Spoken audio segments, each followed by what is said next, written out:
Welcome to Taste of Mexico, and amigos, today we're going to talk about nopales. I've got no idea why we haven't talked about nopales, given the importance that they have for our culture. Now, it's not because they're largely consumed, but it is because the symbolic importance that they have for us.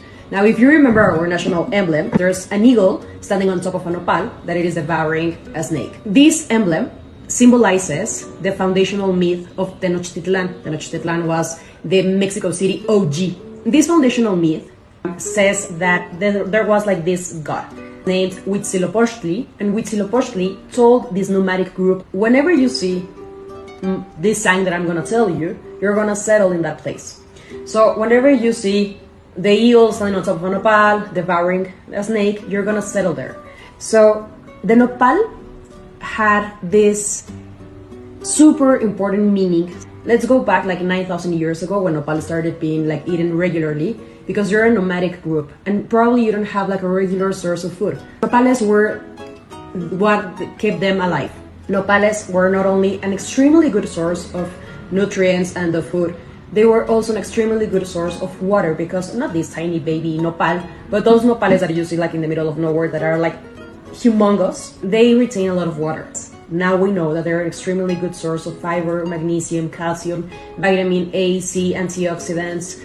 Also, like the baba de nopal, like the liquid that comes out of the nopal once you start like cooking it and chopping it, that baba, that liquid, the babita de nopal, it's a very, very good prebiotic.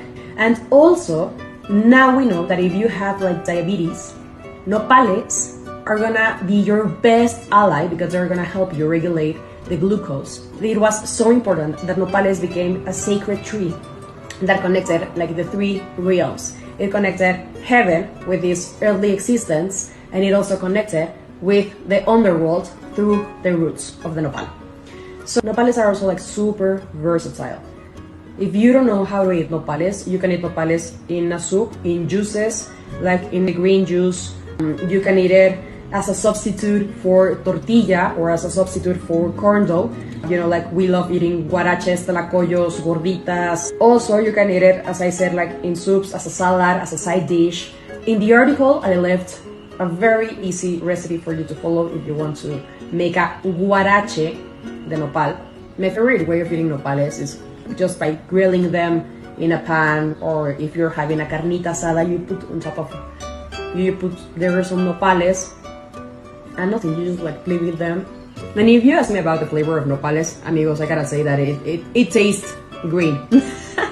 It tastes like very herbaceous, sour. Amigos, eat nopales because